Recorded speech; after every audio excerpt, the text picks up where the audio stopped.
Hello, good evening, good day, everybody. Welcome back to the Ask Abhijit show after a gap of a week.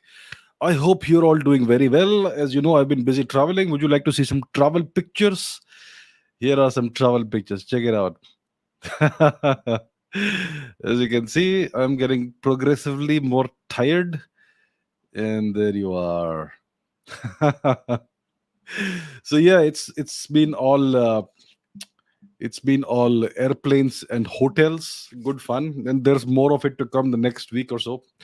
So yeah, I've been busy traveling, and I'm very very happy to be back on the show today, right?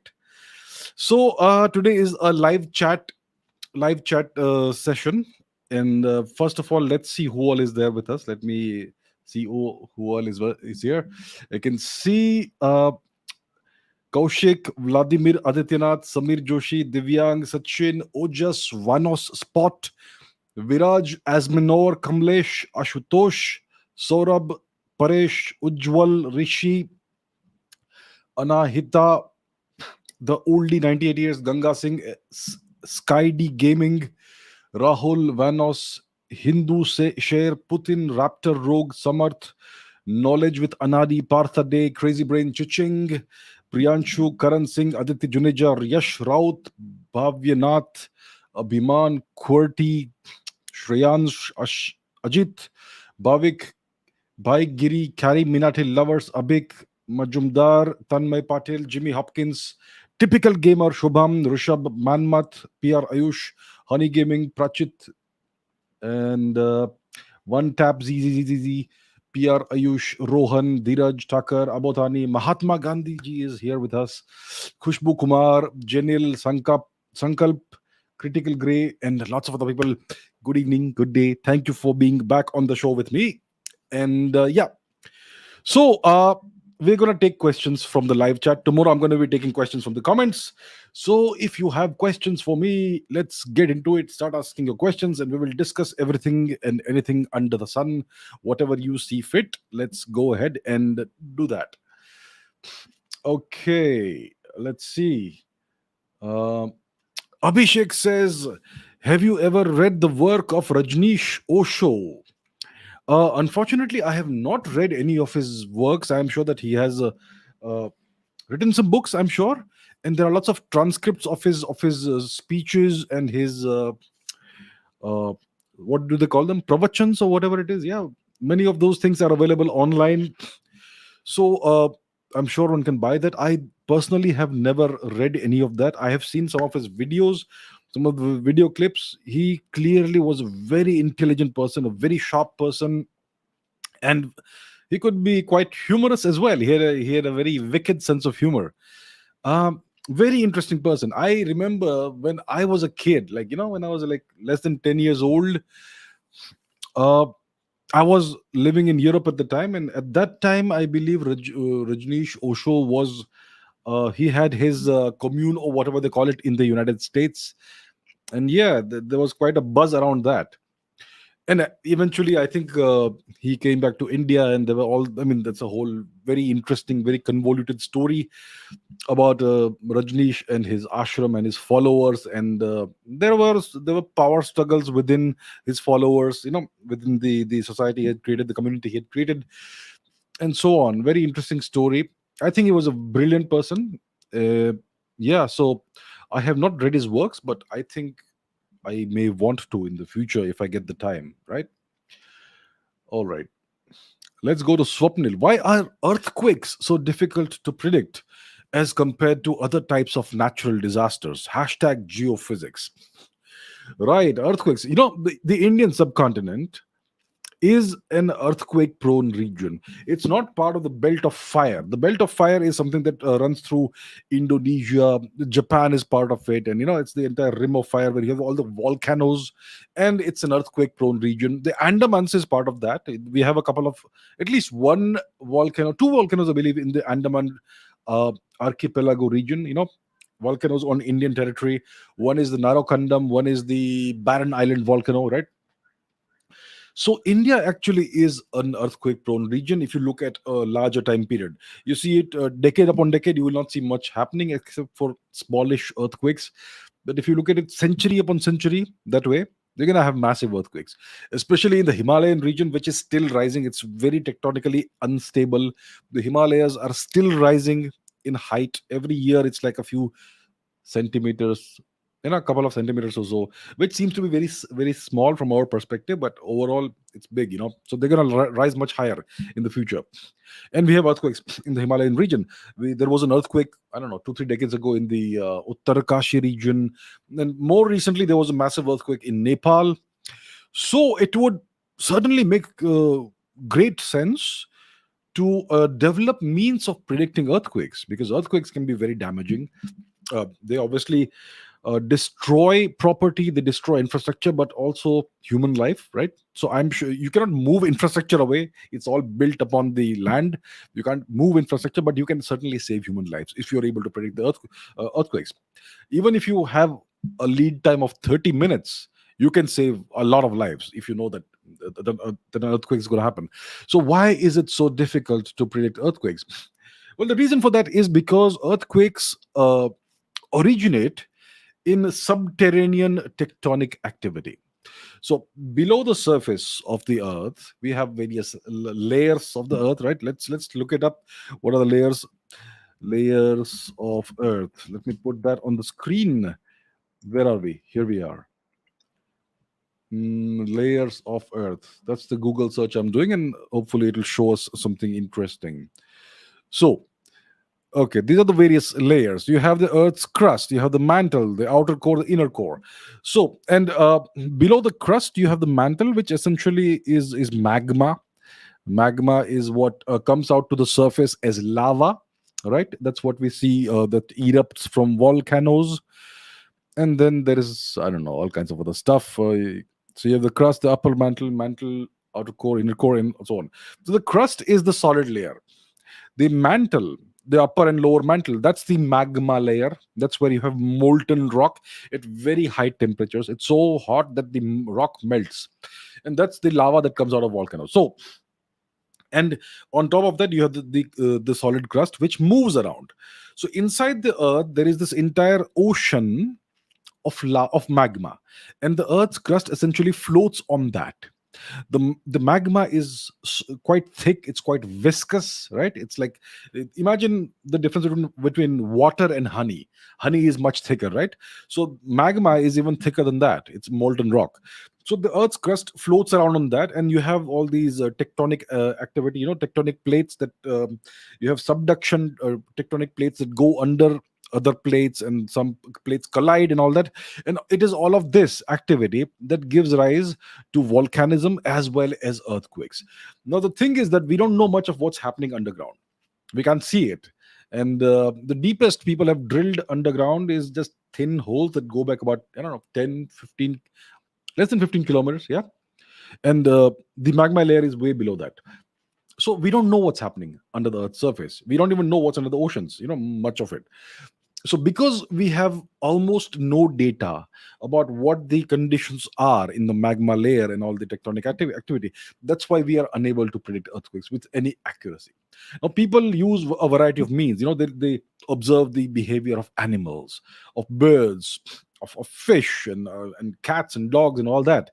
And typically what happens is that before an earthquake occurs, there is some kind of activity. you know when it comes to birds and animals, they are able to hear sounds that we can't hear. For instance, there is this very popular euphemism called dog whistle, right? So dog whistle is a whistle that vibrates in the ultrasound range. It's what dogs can hear, but we can't hear. Even bats can hear that. So when it comes to various the tectonic activity, there are certain vibrations that occur which could be either very low frequency vibrations or high frequency vibrations. Most likely these will be low frequency vibrations, and some animals and birds can sense that, they can detect it.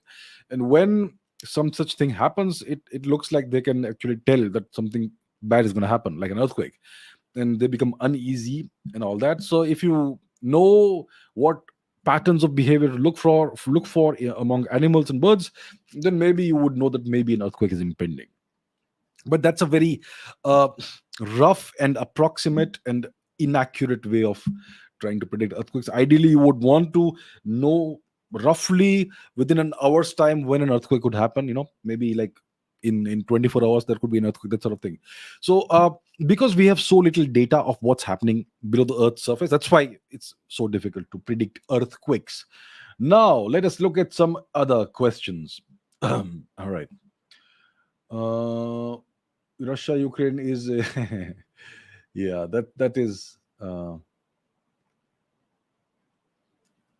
okay. Let us, what is this question? RTK, in a conversation with Prakhar, you talked about not promoting fanaticism, but what would you advise those guys who've kind of become fanatic against some communities about after knowing the actual truth?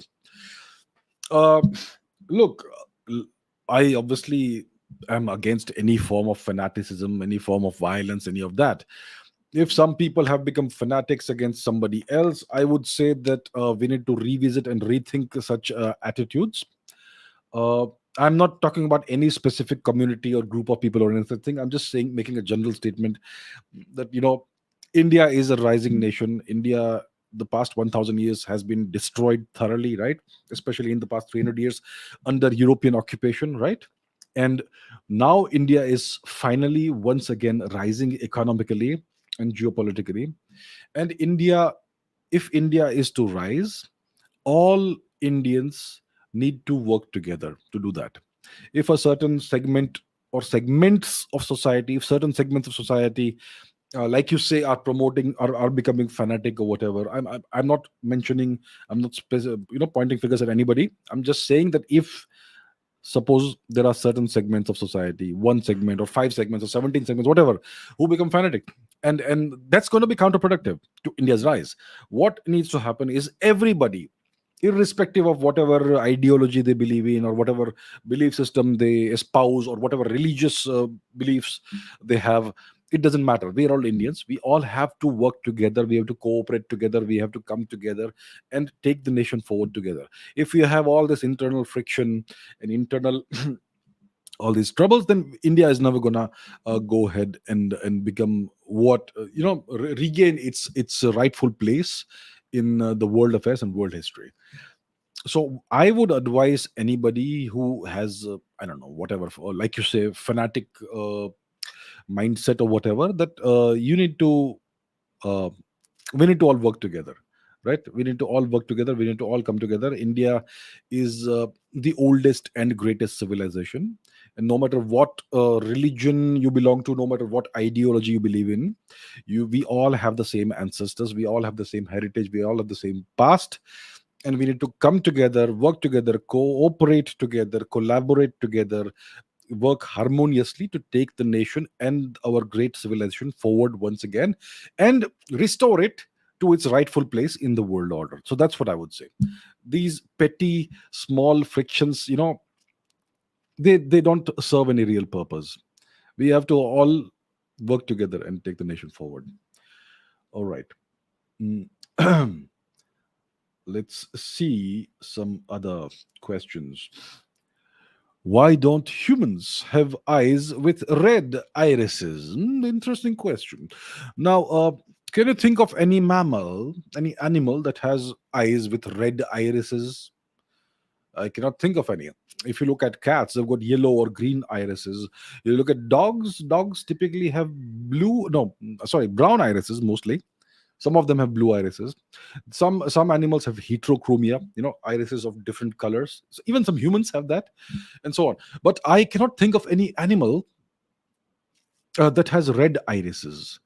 So iris color, I would brown irises, like you can see, and it's typically the result of genetics. It's the result of what you have inherited from your ancestors. Um, so I think it's because we have evolved in a certain way, and maybe it was not something that helped to have red irises, perhaps. I mean, why don't people have green irises? Some people do. Why don't people have violet irises, for instance? Yeah. So maybe it's not something that's conducive to long term. Uh, you know, it's not a factor that helps you do better in the long run. Maybe. So maybe if such mutations happen, then they must have been weeded out in the evolutionary game, maybe. Yeah. Uh, so it looks like, as far as I can think, I cannot think of any animal that has red irises. So maybe that's a recessive trait, or a trait that is not very good for long-term survival. Maybe that's the reason why. Yeah, it's all about all about evolution. It's all about survival of the fittest. So only those genetic traits and physical traits are propagated across the generations over a long period of time that are actually beneficial to the survival and thriving of the species. Those traits that don't quite promote a better future for the species, they typically get weeded out in the long-term game of evolution. So that's what would have happened, I expect. All right. Let us see some other questions. Um, oh, very interesting. Rabbits have red eyes. Interesting. Rabbits are, well, rabbits, yeah, interesting. Do they have red eyes? Maybe they do. Good for them, but maybe it's not something that is helpful to them. Perhaps, I don't know what it is. Rabbits aren't quite the scariest creature, and not the, they typically serve as food for foxes and wolves and cats and eagles and all that. So yeah, maybe it's not really beneficial for them. Mr. Gandhi says, Mahatma Gandhi says, "Am I a bad leader, sir? Sir, your time is over, so it doesn't matter, right? We obviously, India needs to obviously revisit its history and revisit all the careers of its major leaders, the most influential leaders, the most consequential leaders. Mr. Gandhi was certainly one of the most consequential uh, political figures in India in the 20th century. No doubt about that. He uh, did a lot to shape the kind of future and the kind of course India took politically and geopolitically and economically, and in a variety of ways. Mr. Gandhi, even today, is enormously influential because the government still officially espouses his various ideologies and viewpoints and all that. So it's something this generation of Indians and future generations will have to do properly. They will have to revisit the history, not from the from the perspective of dogma. What is dogma? Dogma is the product and the result of other people's thinking. Dogma is when you just accept somebody's perspective and make it your own. Okay, this person, I like this person, I like his personality, I like his way of talking, so I'm gonna believe everything he says. So it's when you stop thinking critically and just accept somebody else's opinion at face value. What needs to happen is we need to do critical thinking. It means you look at a person's career, a leader's career, and examine their actions from the perspective of logic, from the perspective of the national interest, and whom did those actions actually serve. And one of the major problems I see among Indians is that they look at a person's words. Oh, but he wrote this, he wrote that, and he said this, and he has so much writings in which he said so many nice things. Indians place so much emphasis on words, and Indians don't look at actions. I don't care what someone wrote. I want to see what were that person's actions and what were the consequences of those actions. Whom did those actions benefit, and whom did those actions serve? It doesn't matter what that person said or wrote or spoke. So please understand this. This is part of critical thinking. Ignore words, ignore statements, just look at actions. And that is where I would say 99% of Indians fail. They only look at words. So, so yeah, Mr. Gandhi, we will indeed revisit your career at various appropriate times. I'm sure lots of historians will do that, and I think it is this generation of Indians and future generations of Indians who will pass the verdict upon you, whether you were a good leader or a bad leader or whatever it was, right? Yeah. Pratik Srivastav, what is your take on German statement about Kashmir? I am not aware of any statement that Germany has made, but I will look it up, and maybe I will take such a question up tomorrow. What we have to understand about Germany is that Germany is a big economy for sure. It's the economic and industrial powerhouse essentially that drives the economy of Europe. But when it comes to foreign policy, when it comes to geopolitics, Germany is an extension of the US empire. That's what it is. Germany is, well, to put it bluntly, a US vassal state. It doesn't have an independent foreign policy. It The German constitution was written by essentially by Americans. It was written by proxy by German politicians who were selected by the victorious Americans. So it was made to look like the Germans wrote their own constitution, but it was actually all done by the Americans. And if there was a single word the Americans did not like, they would may have it changed. And most likely such things happened. So the German constitution was written by Americans. Germany is essentially run as per the way the Americans want it to be run. German internal security policy, foreign policy, all of that, it is 100% in line with the national interest of the United States. And so, any statements that Germany makes regarding Kashmir or whatever, we have to regard those as essentially American statements. Now we know what the Americans have been up to in the past few days about Kashmir. This is just the beginning. The United States regards India as a long-term rival, right? When you are a superpower, when you are an empire, you don't think like the common man, woman, and child on the street. You have to think very differently. And now, I get this question often. People ask me that India is still a 3 point something trillion dollar economy. India is not a big economy. Why would the Americans be worried about India? So that's what people don't grasp. A superpower, an empire, doesn't look at things from a week to week perspective. They think in terms of decades and centuries. In 20 years, India is going to be a major economy, though if things go the way they are going today. And that is something which doesn't will not go down well with the US. They don't want any challenge to them in any way whatsoever. So they will start taking action now in a variety of ways. So if there has been a German statement on Kashmir, I would expect, I've not seen it, but I would expect that it would be kind of annoying to India and uh, kind of ambiguous and kind of pro Pakistan, perhaps. Yeah, that's what I'm guessing.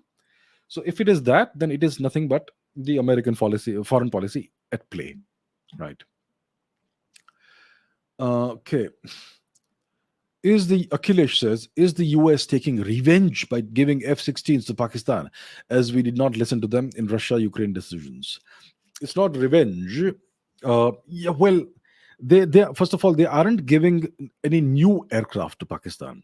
They are offering Pakistan a roughly $450 million upgrade package.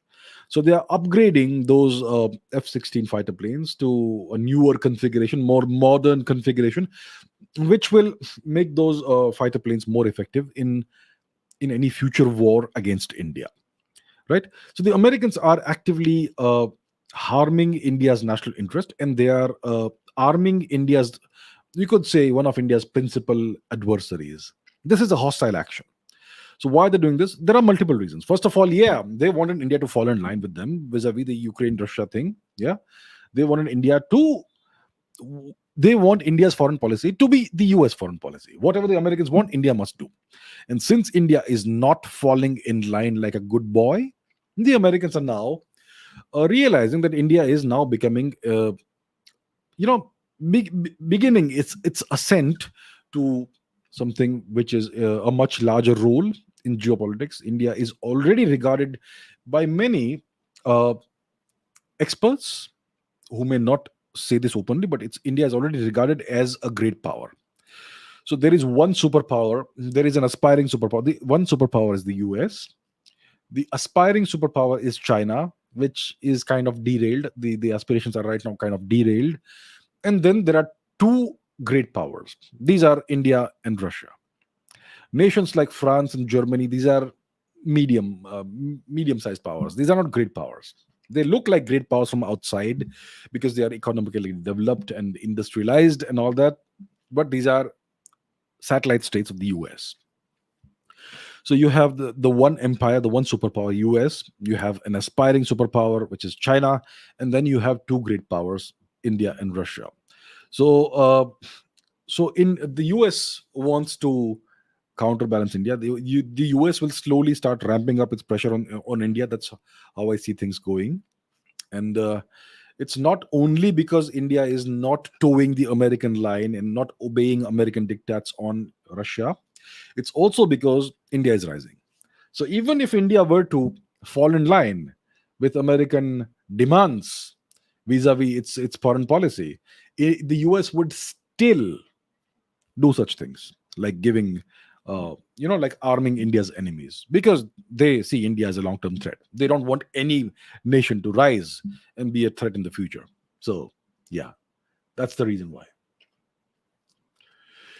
Lucario says, your views on Ukraine blowing up the Crimea bridge. Yeah, so this incident happened. There was a massive truck bomb explosion on the bridge. Okay, since we're talking about a bridge, we should take a look at the bridge on the map, because we love the map. Where's the map? Here's the map. All right, here it is. So let's go. Okay, first of all, let me orient you all in case you don't know which geographical region we're talking about. So here we have India on the globe. We all know where it is. Now let's go westwards. And then you have this region, the Black Sea, north of Anatolia, present day Turkey. And then you have this peninsula over here, which is called the Crimean Peninsula. You have the city of Sevastopol, Yalta, and Kerch, and all that. So there's a bridge here. This is the bridge that connects the Russian mainland with the peninsula of Crimea. So this here is the Crimean Bridge. Now I'm not sure where the explosion happened. It would be somewhere along this bridge. Yeah, it's a few kilometers long, uh, maybe about 10, 12, 13, 14 kilometers long. There's an island in between which fortifies the bridge. So there was an explosion very recently, less than 24 hours ago, on the bridge, a truck bomb explosion, suicide explosion, suicide bomber. Uh, and parts of the bridge have been damaged. Some of it looks like it is still serviceable, so it's not closed entirely to traffic.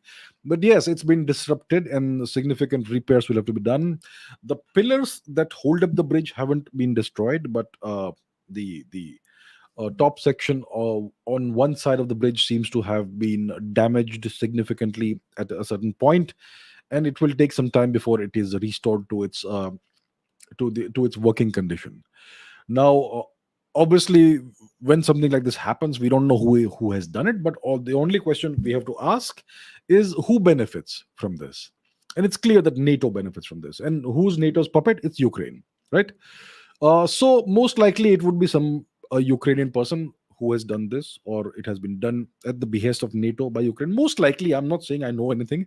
I know nothing. I can only see things as they happen, and then I can make deductions based on what makes sense. Yeah. So it certainly does look like it's either Ukraine or NATO. And NATO would not get involved directly in this. When I speak about NATO, obviously it means the United States. The US will not get involved directly in any of these things. That's why they're using proxies. Ukraine is a proxy for the US. So if this has happened as we know it has, then it has been most likely would have been done by Ukraine and on behalf of NATO.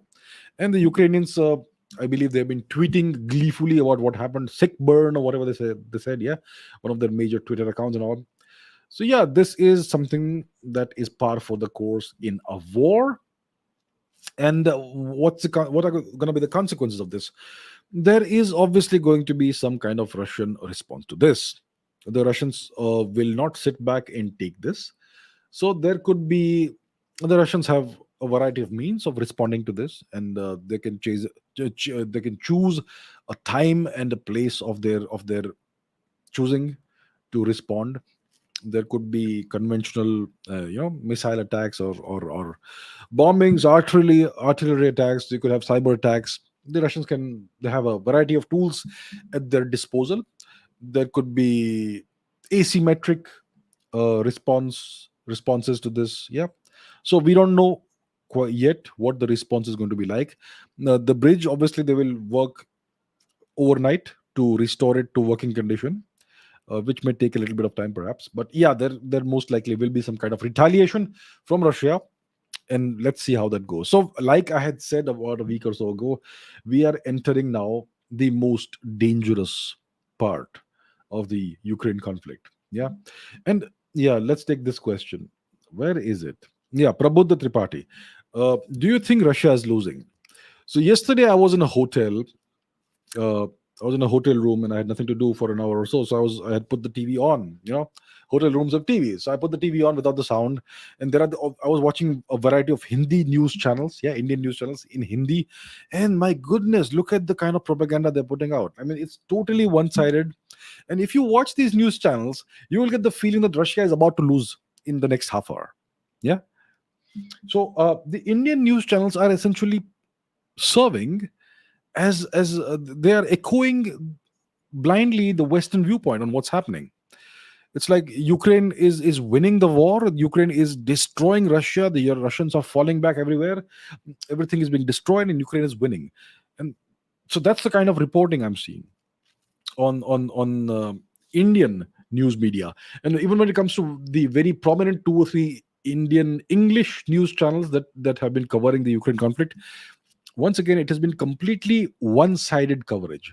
I have nothing against being biased. Everybody has some bias of some kind, whether you know about it or not, whether you realize or not, you are biased in some way. Everybody is, but the bias is the one-sided nature of the coverage is very disappointing. So there are these news channels. They will send one or two reporters to cover the conflict from the ground, and each of these news channels sends their reporters to the Ukrainian territory. So they are reporting from the Ukrainian positions. They are embedded within the Ukrainian military, and obviously the coverage is going to be entirely from Ukraine's perspective. Why don't they, for the sake of balance, also send a couple of reporters to the Russian territory, the Russian held regions, and embed them within the Russian military, so we can see two perspectives and get a balanced coverage? None of them is doing this. They're all doing it from Ukraine's perspective, from NATO's perspective.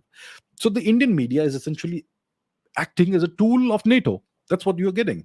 And if you watch these news channels, which I don't blame you for, then you will obviously get the impression that Russia is losing.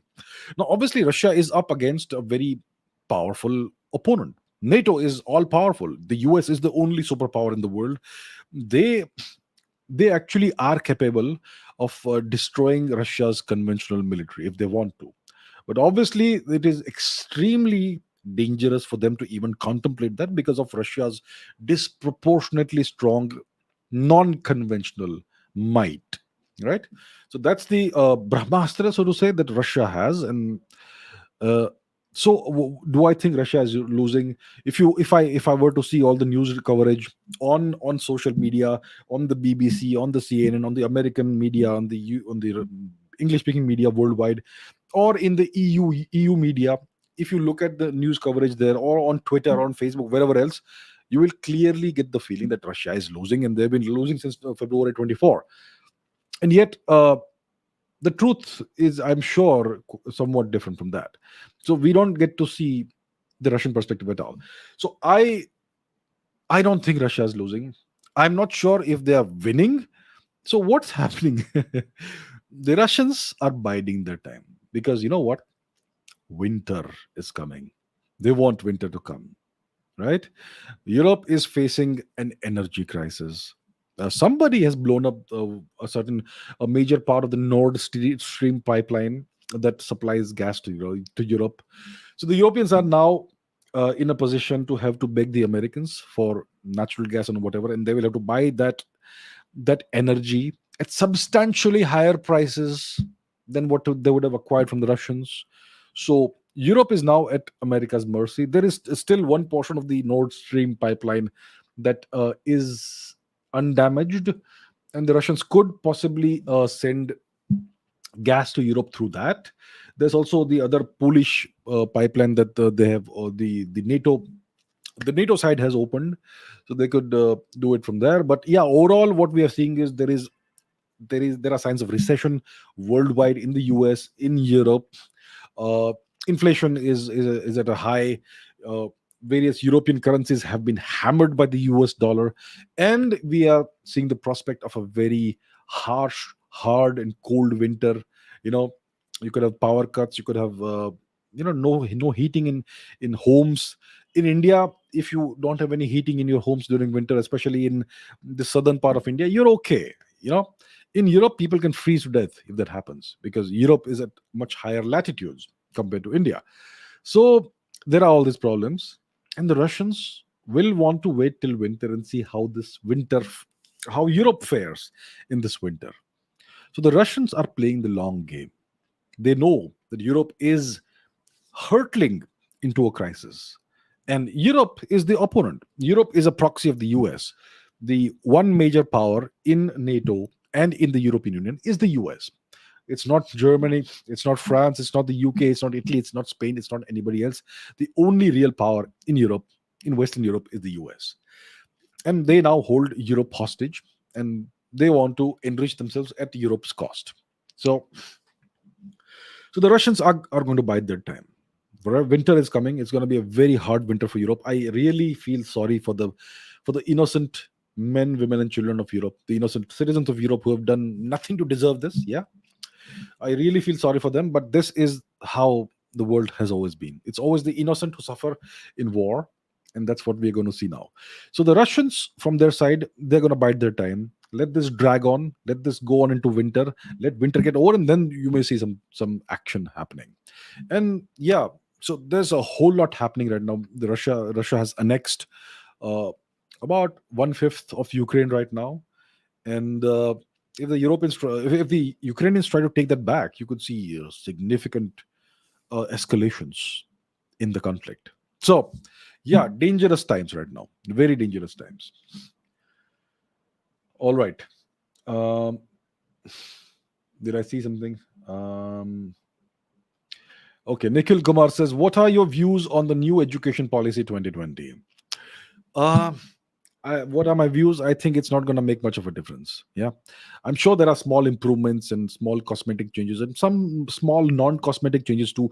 Maybe they're going to revise some of the textbooks and have more accurate history in there. Or, but overall, I think it's not a big deal. And why do I say this? So I have 2 or 3 episodes on education. I don't know what numbers they are. It's been a long time. Episode 30, 32, 31, somewhere there. If you want to see, you can look at that, in which I've gone into detail into these matters. Now, ask yourselves, my dear friends, this simple question: what is the purpose of education? What's the purpose of education? The answer is very simple. The purpose of education is to give the nation highly skilled, highly capable, confident young citizens. That's the simple purpose of education, right? It Education must empower every boy and every girl to rise to the highest of their potential, to maximize their potential.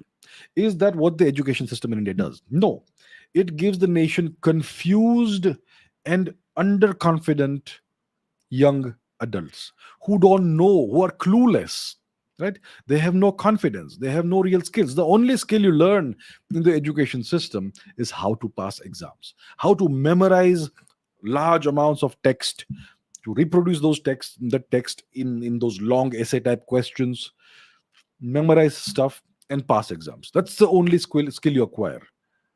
You don't really acquire any other skill in the education system.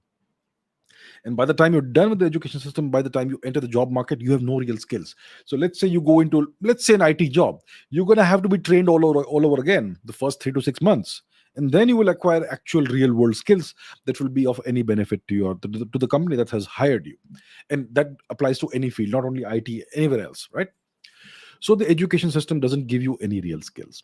And by the time you're done, you're confused. You have no idea what your strengths are. You don't even learn how to learn things. It doesn't teach you critical thinking. It doesn't. So these are all the problems. You know, it produces young adults who hate their own culture, who feel ashamed of their culture and their history and their civilization and of their ancestors. Yeah. So it is something that is greatly counterproductive to the nation, to the civilization. And this new education policy doesn't address any of that. As far as I can see, it addresses none of the core issues. So that's my view about this. We are still far away from having a good education system. The education system is colonial in nature. It is a continuation of the 19th century colonial education system that the British imposed upon India in order to destroy India's culture and civilization, the Macaulayan education system. And that's what still continues in India today. So the new education policy, does it undo that? Does it thoroughly reform the education system? It does not. So yeah, it doesn't excite me in any way whatsoever. It's like putting a band-aid on a gunshot wound, on a bullet wound, right? So yeah, so I don't have any great hopes about this. From this, yeah, there are some benefits, some positives, that maybe some textbooks will be revised and you may get to learn more accurate history. And then there's the problem of the multiple languages you have to study. So you have to study your mother tongue, you have to study Hindi, and you have to study English. Three languages. You should be studying in only one language, whatever your mother tongue is. And English needs to be done away with at the earliest possible time, because it perpetuates mental colonization, right? So yeah, and I know lots of people disagree with me. Well, feel free to disagree. Yeah, but I am very clear about this. India needs to get rid of English, this colonial imposition upon us. India, there's only one language that is appropriate for being India's national language. That is Sanskrit. And here comes the hit, which is fine. I don't care. So yeah, the only language that can serve as India's national language, as India's civilizational language, is Sanskrit. We can revive it in just 20 years if we want to. But I'm sure it's something the government doesn't want to take up right now, because there are other issues to worry about. So I would like to see a two language policy. The national civilization language should be Sanskrit, and the other language should be your mother tongue, whatever it is, whether it is Kannada, whether it is Telugu, whether it's Tulu, whether it's Kashmiri, whether it is Assamese, whether it is Marathi, or whatever, Odia, whatever. Two languages maximum. You learn in a mother tongue and you learn the civilizational language, and let's get rid of the language of the colonial oppressors. We don't need that. People say English is the language of science and progress and all that. What utter nonsense! Do you think do you think the 20th century advances in science were done in English? Who do you think came up with quantum mechanics? The entire history, the first 20, 30 years of quantum mechanics are all about the German language and the French language mostly, and some Italian, right? None of it was done in English. So where did the English advantage go? And look at all the nations that do really well in the world today, the top 10 economies. How many of them use English as their primary language? The Russians, they became a superpower. Did they do it through English? No, it was Russian. Look at the French. They are proud of the French language. All the education, all the science, all the technology is done in French. Look at the Chinese. Do you think they force their kids to learn English? No. Look at the Japanese. Look at the Germans. Indians need to get over this mental colonization, this slave mindset that English is great and our languages are inferior. So it's all because of the education system that people have this mentality and this mindset and this belief. And I don't blame people for having such beliefs. So it will things will only change. Indians will become confident only when these core issues are addressed. So it's not been addressed right now. So I don't give a damn about this goddamn new education policy 2020. It doesn't really do much. Not much. Small progress. Good. Okay. Thank you very much. Really appreciate it. But yeah, not enough. Not enough. So yeah, that is one of my major criticisms of this government. Yeah. All right, let us. Yeah, there you go. Somebody has a great. Sir. Thank you for pointing it out. Like I said, we are all mentally colonized. I am more comfortable in English than in any of the Indian languages. You see, that is the state we are in. That's why this podcast is in English. And the other reason this podcast is in English is that I want the world to know what my perspective is and what India's position is, and what is right for India. And unfortunately today the language of the world is English. And the language, if I start speaking in Hindi, half my audience, even the Indian audience, will possibly not be able to understand me. So thank you for pointing it out, sir. Very astute observation. I'm not trying to make fun of you at all, sir, but yeah, it is, unfortunately, this is where we are today because of the education system. Let's say I start doing the podcast in Sanskrit. Will you understand what I'm saying? So there's no point pointing this out, because it doesn't help anybody, sir. Yeah, there you go. If we get rid of English, won't we be cut off from the rest of the world? Is China cut off from the rest of the world?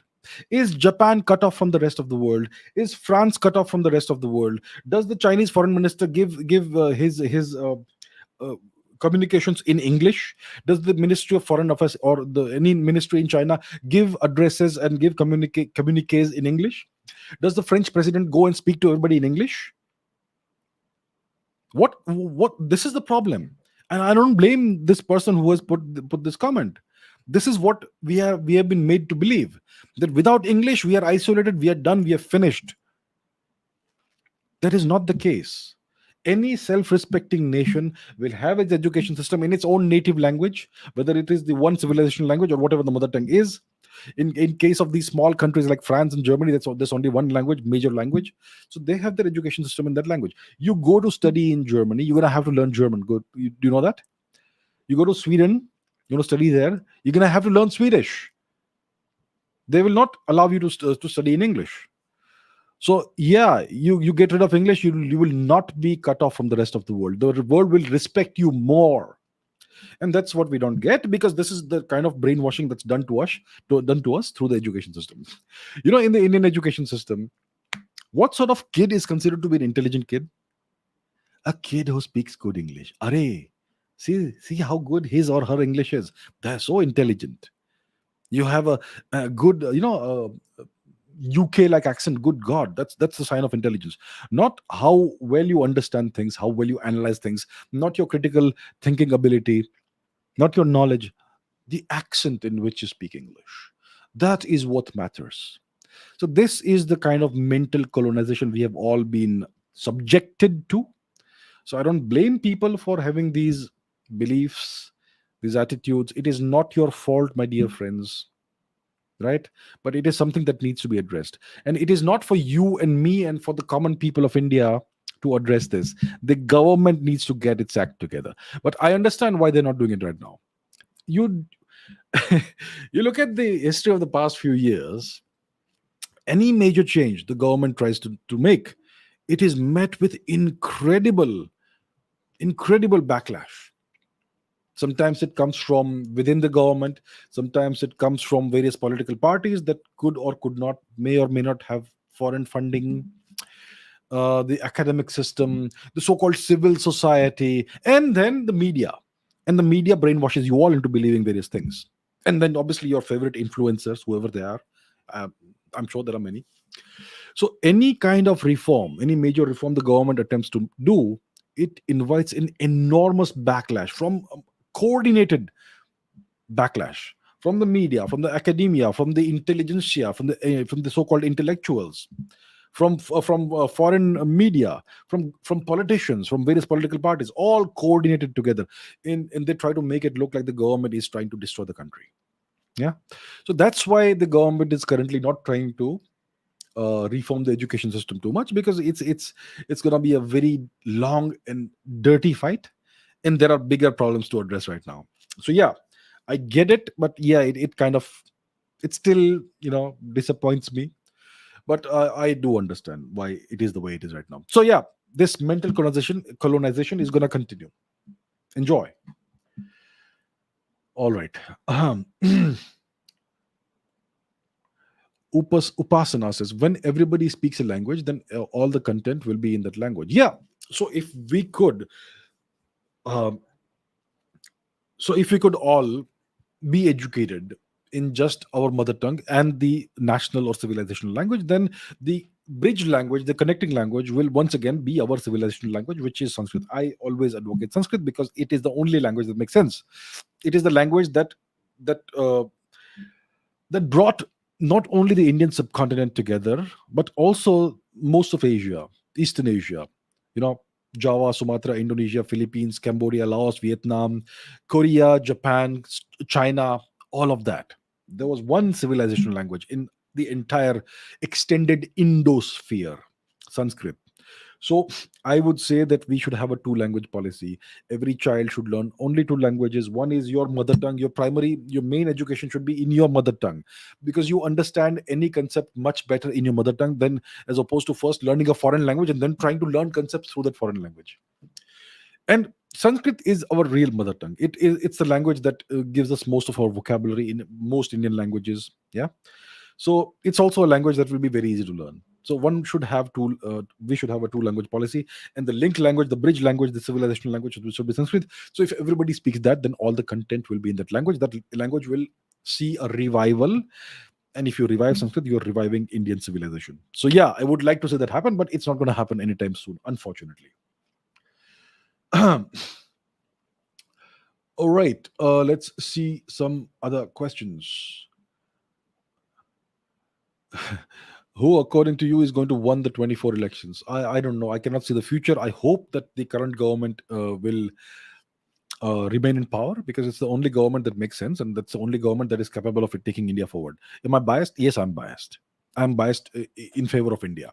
I want India to do well, and I don't see any other political party taking India forward in the right direction. Yeah, so I am biased. I'm perfectly clear about that, and I make no apologies for that. I hope the BJP and Mr. Modi win the 24 elections. Tamil. I have the greatest of love and respect for Tamil, right? So, yes, one should cherish Tamil, one should promote Tamil. I would say that other Indians, even those who are non Tamil, should learn Tamil, as they should learn other languages too. Kannada, Telugu, beautiful languages. Tulu, I mean, nobody speaks about Tulu. What about Odia? Why is Odia neglected? Yeah? Why is Odia neglected? Why doesn't anybody want to learn Assamese? Why doesn't anybody want to learn Manipuri? And so on? We should cherish all our languages. And I'm sick and tired of certain people trying to certain people having this supremacist attitude that my language is superior and all other languages are inferior. Some people, a small minority of people, have such attitudes. So like I said, we need to stop fighting amongst each other. We are one people, we are one civilization.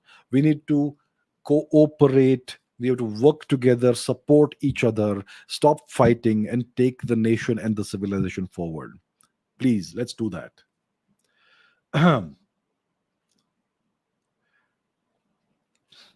Tushar says, any specific reason for not cutting your hair? Elbow cuff, yeah. And no specific reason. The last time I had a haircut was sometime in 2019, and then I got myself a crew cut. There's a video on this channel in which I give an address during a book release. It was a book release by two authors, Major General G.D. Bakshi and Shrikant Talageri. So I gave a keynote address about an introduction to the Aryan invasion theory. And if you see me there, I have a crew cut, the military cut, very short haircut. So that was 2019. That's the last time I had a haircut. And after that, what happened. The pandemic happened and all. So yeah, I just let it grow. And yeah, a week or so ago, I chopped off some of it. It was getting way too long. So I just did it myself. I took a pair of scissors and snip, done. So that's it. There's no real reason. There have been times when I've kept my hair long, and this is one of those times. There is no specific reason. There is no religious reason or ideological reason or scientific reason. It's just something that happened, and I'm good with that. I'm happy with that. No issues. All right, let's see. Mr. Giga Chat of India, what are your views on those who say that you are funded by Modi? Me, I wish. I wish I was funded by somebody. Please, if somebody wants to fund me, please fund me. But I will not change my views and my pronouncements. My views will always remain independent. If somebody were to fund me, I would invite that. But I will not obviously change the way I talk, what I say. Yeah. So yeah, if people want to say that, feel free to say whatever you want. It's a free nation. It's a free country. You have freedom of expression. Say whatever you want. Unfortunately, I'm not funded by anybody, which is sad life. Yeah, sad. All right. Let us see other questions. Vaibhav Kalpesh says, what's your take on the recent Indian defense deal signed for $250 million? Do you think it will be a revolution for the Indian economy? I believe India is selling some military equipment to Armenia, not to Azerbaijan. Azerbaijan is the bad guy out here. They are the ones who are doing all kinds of terrible things against the Armenians. Azerbaijan is a proxy of Turkey. Yeah. So yeah, India is supporting Armenia in this matter, and India is sending $250 million worth of defense equipment. Uh, yeah, to Armenia. So it's a good thing. Is this a revolution for the Indian economy? Not quite. $250 million is not a whole lot of money from a national perspective. For you or me, it's a whole lot of money. Yeah, but from a national perspective, it's a small amount of money. But it's a good sign. We are supporting the right nation. It's a geopolitical statement we're making. It's a statement of principle we're making, and obviously it tells the world that we are now a defense manufacturer. We Our defense equipment is good, and there are buyers for that. So it's a good start. I would like to see India become a major defense exporter. Obviously, we don't want to fund wars and all that. When it comes to turning defense into a major industry, it's like the Americans have done. They've been funding wars worldwide for the past century or so, nearly. So I don't want that to happen, but India should definitely become self sufficient entirely in defense, and we can certainly help out like minded nations with their defense needs when this happens. So it's a very good step. It's not yet a revolution, but eventually one could see major defense deals happening in the future, maybe in a decade or so. It should happen. We should reach that stage as soon as possible. That's what I would say. All right. Yeah, every session there has to be something about taking back POK, right? Patience. So POJK, it's Gilgit Baltistan and some parts of Kashmir, Jammu and Kashmir, which are currently temporarily occupied by Pakistan. It's a temporary phase, you know. Um, is India waiting for a wrong move from Pakistan to take back POK? India is not currently looking at POK as far as I can deduce. Um, there are What needs to happen vis-a-vis Pakistan is we don't want to take back POK without Pakistan itself disintegrating. So once again, let me preface this by saying that I have no ill feeling for the innocent civilians of Pakistan, the men, women, and children. They are the same people as us. They have the same ancestry, the same heritage, the same history. They are our blood. They are our brothers and sisters. I don't wish them anything bad. But Pakistan as a nation is a terrorist state. No two ways about that. Pakistan is a terrorist nation. The Pakistan army is a terrorist organization, and Pakistan needs to be balkanized for peace to prevail in the entire subcontinent. Even the Iranians will be happy with it, the Afghans will be happy with it, and India needs this to happen for us to have peace finally, once and for all, on the western border. It will also ensure that other larger nations cannot use Pakistan as a stick to beat India and Afghanistan, and possibly even Iran with, right? So Pakistan is a temporary nation created out of convenience, out of geopolitical interests of the Anglo-Saxon Empire. So for POK to be resolved, essentially we need Pakistan to break up into its constituent parts. We would like to see a free Balochistan. We would like to see a free Sindh, a free Pakistani Punjab. Uh, we would like to see Khyber Pakhtunkhwa and the northwest frontier province. We would like to see that reintegrated with Afghanistan, because that's what the Pashtun people desire, right? It's the major bone of contention between Afghanistan and Pakistan. So that should happen. And when these things happen, it is but natural that the temporarily occupied POJK will revert to India, where it has always belonged for thousands of years. Um, so yeah, we need to work together for this to happen. Yeah, what can we do? We can contribute to the Indian economy and bolster the Indian economy. And as the economy grows, the government will have more options and more options on the table, more tools at its disposal. So yeah, this needs to happen, and I don't see Pakistan lasting more than 10 years. I Once again, let me say, I have nothing against the people of Pakistan. I wish them well. I wish them prosperity and happiness for them and their children and the future generations. Nothing against them.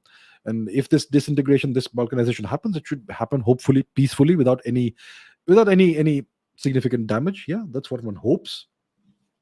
And this is obviously also tied to the Tibet issue, because Tibet obviously is also temporarily occupied by China. We would like to see Tibet free again. Yeah. So yeah, all these issues are interlinked and interrelated. Uh, So yes, India needs to keep this in mind as its long-term goals, and it will happen sooner or later. Hopefully, sooner. All right. Divya says, why isn't India focusing on health and education? So we have the new education policy, does which uh, which does implement some reforms, some small reforms that don't really address the core issues of mental colonization of the colonial system remaining and all that. Like I said just a while ago, India is focusing on education to that extent, on reforming the education to a small extent. I think most kids, if not all kids, have access to education today. Yeah. uh, when it comes to health, India, I think India has done reasonably well. Actually, when it comes to health, India has been able to get over the coronavirus crisis. Yeah, India has done way better than other nations in the speed of implementation of the vaccination. We developed our own vaccines. We vaccinated most all eligible adults with 2 doses of the vaccine. We did that very efficiently. The West was waiting for millions of Indians to die, and they were so disappointed when nothing of that sort happened. Right? All the stories they were putting out in the media of the coronavirus pandemic actually being much worse than what it looks like in India, and millions of Indians will die. All of those stories have been quietly set aside and brushed into the carpet now, because none of that happened. That is incredible. Uh, that's an incredibly excellent performance by the government. And when it comes to other health issues, India is still, India is still a developing nation. Uh, and we obviously have the health benefits that people get, the Pradhan Mantri something or the other Yojana or whatever. I don't remember the name. I apologize for not remembering the name, but I think everybody gets health insurance coverage at a very nominal cost. So the intention is there. Yes, and as India gets more prosperous, as the economy gets better, I expect that the quality of healthcare will also improve. I have said this not in a long time, but I've said this in the past, that eventually any civilized society should give completely free education and completely free healthcare to its citizens. That's how it was in ancient India. Education was 100% free. It was entirely subsidized by the state, by the kings and queens and the emperors, whoever it was. And so was healthcare. Even after 1947, for some time in some so-called princely states, healthcare was still given to citizens for free. That's no longer the case. Healthcare has now been turned into an industry. When you turn something into an industry, they will want to maximize the amount of money they can extract out of each patient. And that's why we have all these problems today. So, yeah, these things need to be taken care of, but we unfortunately will not be able to do this for the next 10, 20 years. It will be slow progress. But I do think that the government of India is indeed focusing on health and education. Once the economy rises, there will be more money to invest in these things, and hopefully things will change for the better. I think things are already improving to a certain extent, and the coronavirus virus pandemic, the way the government dealt with that was better than 99% of the world, better than what the Americans did, way better than what the Chinese did, and way better than what Europe did. So I think India was a shining light in the entire world when it comes to handling the coronavirus pandemic, that horrible crisis that lasted 2 years. And India not only did uh, take care of its own citizens, and India gave the ones who had lost their jobs and all various benefits, food grains at a very discounted price, and all that. They did everything they could, the government. India also tried to support as many other nations as possible by sending vaccines. No other nation has shown this sort of leadership. So let us not forget these things. I think we have a very capable government and a very capable prime minister with us right now. We are very fortunate to have this. Very often, what happens is that you don't realize what you have until after it's gone. So, I, for one, I'm very grateful that we have a very capable government and a very capable prime minister. And yeah, we are focusing on these things. Maybe not to the extent that we all would like. We would all like the healthcare system to be like the way it is in the US or Canada or whatever. Actually, the US healthcare system is terrible. It's extremely uh, expensive. Yeah. Anyway, so yeah, that's where we are today. All right, let's see what other questions we have. The US has sent vaccines as well, and we have refused those vaccines because those are mRNA vaccines. We have no idea what is the deal with that.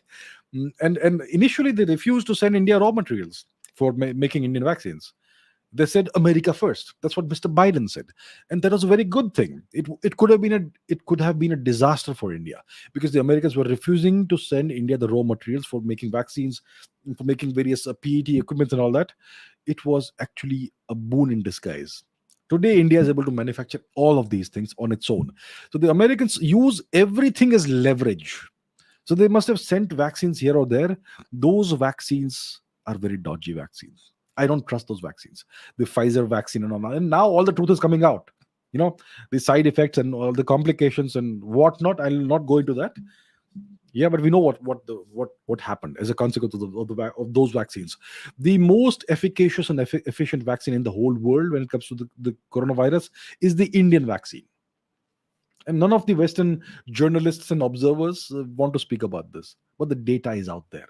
The Chinese vaccine Sinovac is terrible, less than 33% efficiency, maybe less than 12% efficiency. Well, if I'm not mistaken, the Moderna vaccine and the Pfizer vaccine, good God, the Pfizer is the worst of the lot, even worse than Sinovac. So yeah, we don't need. I mean, they may have sent vaccines to certain nations. They wanted India to give approval to their vaccines. India refused to do that, and I'm so glad we did that. Right. Yes, messenger RNA and all that. So yeah, so what Bobby said is indeed true that the Americans did send vaccines to some people, but those vaccines, I'm so glad India did not accept them, and India refused to certify those vaccines. All right.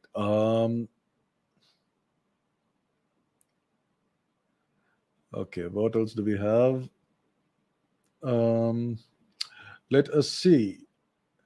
Samath says, do you think scientific progress can happen without wars? If no, any reason behind that? See, scientific progress does happen because of the technologies we need to create for warfare. A lot of scientific development happens because of that. For instance, in the 20th century, the nuclear race was there that very rapidly developed all kinds of nuclear technologies, which have civilian applications as well. Nuclear power, if you look at France, more than 30% of their electricity is generated from nuclear power. So yeah, but the Americans first designed the very first nuclear reactor for making a bomb. So that's a very good example. And then once again, you had the space race.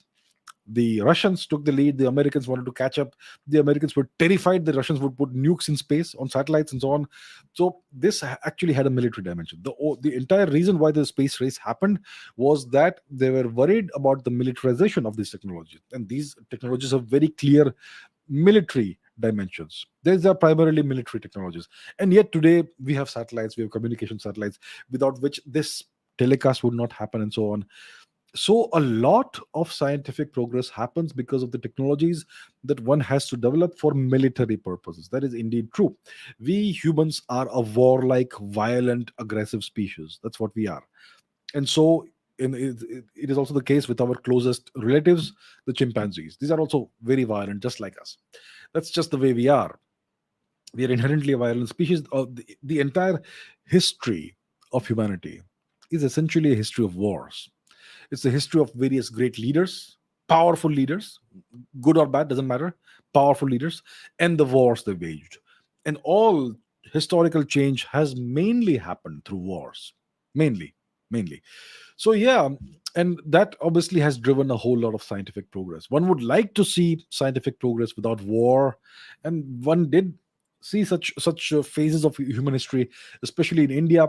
We have the entire Saraswati Sindhu phase of Indian history, which seems to have had no war whatsoever. We have Archaeologists have looked very assiduously, very hard for evidence of warfare. They found none whatsoever. Yeah, so we had this almost utopian phase of history in which you have like 2 3,000 years of history where you don't find any evidence of warfare, of battles, of any such thing. And there was a whole lot of scientific and technological progress in that time. So ancient India during the Saraswati Sindhu phase was the most scientifically and technologically advanced civilization of all time, right? And we see that in the archaeological record. There was dentistry 7 8,000 years before today. The the ports and the harbors of that time, they compare favorably to ports and harbors in modern India, where aircraft carriers dock, right? And obviously you had and a whole lot more, which I've spoken about so many times. So that was a phase of human history where you had a huge amount of scientific progress, technological progress, without warfare. I mean, as far as we know, there was no warfare. We know that Indians did have military strength at the time. And there is an instance of Indian involvement in a foreign war during the Saraswati Sindhu time, which was the war between Rimush of Akkad, the Akkadian Empire, and our neighbors, the Marhashi Kingdom, which is present day Iran, southern Iran. So India sent troops to the aid of the Marhashi Kingdom in their conflict with the Akkadian Empire. So that is something that is part of the historical record. So even though our civilization was entirely peaceful, there is no evidence of war, but we did have military strength and we did participate in geopolitics beyond the Indian subcontinent. So yeah, that's how it is. I think progress, technological progress, scientific progress, essentially, much of it is driven by military requirements and needs and exigencies, and that's just how it is. But one can certainly have progress without wars, but typically not. That's not happened. I don't know what the name is. What is your book collection? I have a whole lot of books, my dear friends. I've got two bookshelves here, and I have a whole lot more. I have way too many books than most people could handle. I have read more books than I have bought, and I buy more books than I can possibly read. So, yeah. Do you believe humans are the future aliens, completely evolved? There is no such thing as completely evolved. No matter what stage of evolution you are in right now, you're gonna always keep on evolving in the future. So in another 100,000 years, if you last that long, you will have a whole different kind of evolution, possibly based on what situations and circumstances your species encounters, right? So if humanity in the future becomes a spacefaring species, then we could evolve differently over maybe a period of half a million years, 200, 300, 400, 500,000 years. Yeah. So evolution never stops. There is no such thing as completely evolved and this is perfect. That's not the case ever. Evolution is a constant process. As long as a species exists, it keeps evolving. The evolution doesn't happen week upon week. It happens millennium. It doesn't even happen over periods of thousands of years. Evolution is visible only over periods of hundreds of thousands of years. Yeah. So yeah, if humanity becomes a spacefaring species, we could be future aliens. Like when we think of aliens, we think of these beings that travel across interstellar space. Yeah. So in the future, humanity could be one of those species that travels across interstellar space and settles down in planets or star systems beyond our own. But we will never be completely evolved. Evolution is a constant process. It never stops. Okay. Mm, let's see other questions. What do we have? Visual sparseness. It's the first time in my entire life that I've come across this term. Visual visual sparseness. What's that? Sparseness means frugality, moderation, less than moderation. Visual. I'm sorry, not quite sure what this is, sir. Not quite sure. Yash says, "Did you ever have a mental breakdown?" Unfortunately, no. I mean, fortunately, no. I've never had one of those. Yeah, never had one of those. Thankfully, yes. Green Snake says, "Contribution of Rajputs in Sikhism." I think when it comes to the Sikh people, most of them, not all obviously, but most of them are either Jats or Rajputs, right? Sikhism emerged as opposition to foreign oppression and colonization, typically mostly by the Turks, entirely by the Turks. Sikhism, the Sikhi, not Sikhism, Sikhi, the Sikh religion, Sikh Panth, Sikhi emerged as a means of opposing and fighting back against Turkic brutality and oppression and occupation and colonization of India, right? And obviously, it was a martial way of life, a militaristic way of life. And I think many of the original Sikhs were Rajputs. So when we speak about a person who is Sikh, it's not an ethnicity or a race, right? It, anybody can be a Sikh. Even a European can become a Sikh or whatever. So many of the original Sikhs and many of the present day Sikhs are also of Rajput origin, right? So that's what I can say about this. Okay. La Rochelle says, "Can you tell us why the US is not joining the Ukraine war? When you can get somebody else to fight and die for you, why would you get involved? Why would you do that? Why would you send your own people to fight and die when you can send somebody else to do it for you?" So that's what we call a proxy war, right? When you had the Pakistanis funding terrorism in India, they were not sending their own soldiers. So there was plausible deniability that we are not involved in this. This is just some terrorists, some freedom fighters, so-called freedom fighters who are doing this. It's your internal law and order issue, right? So the Pakistanis could have this plausible deniability, and we all know who was funding the Pakistanis, financing the Pakistanis. It was the Americans. So it was a proxy war at two levels. The Pakistanis were using terrorists as proxies, and the Americans were using Pakistan as a proxy to bleed India. So when you have such a wonderful, convenient arrangement, why would you send your own people to die to fight and die? So the Americans want to technically stay out of the war, so they are using Ukraine to fight Russia, and they will fight this war until the last Ukrainian can fight. So yeah, that's the reason why. Plausible deniability, and you can get your whatever you want done without losing any of your own people or your own equipment, and you have plausible deniability, right? Nagarjuna says ISRO lost contact with Mangalyan. Is it true? I believe Mangalyan has finally run out of fuel, of energy, the battery or whatever. I'm not sure. I heard about this. So this mission was designed to last 6 months. The When was the mission launched, Mangalyan? 2014, 2015? I think 2014 perhaps. Let me quickly check. Mangalyan, Mangalyan, Mangalyan. So yes, it was launched it started orbiting the planet Mars in September 2014. Let me just put this on the screen. What on earth? Not this. One second. Sorry about that. Let me put the Google search on the screen. The bare basic facts. So this was orbiting Mars since 24 September 2014, and yeah. So what happened is that it's finally run out of energy. Its batteries must have died out or whatever. So it was designed to last for 6 months, but it lasted more than 8 years. It's an incredible achievement, and that too on a shoestring budget. So yeah, I think it has finally lost contact with the satellite, and that's just how things go. Eventually, all satellites run out of uh, battery power, energy, whatever it is, and one loses contact with them. So yeah, we would like to see more such missions in the future, right?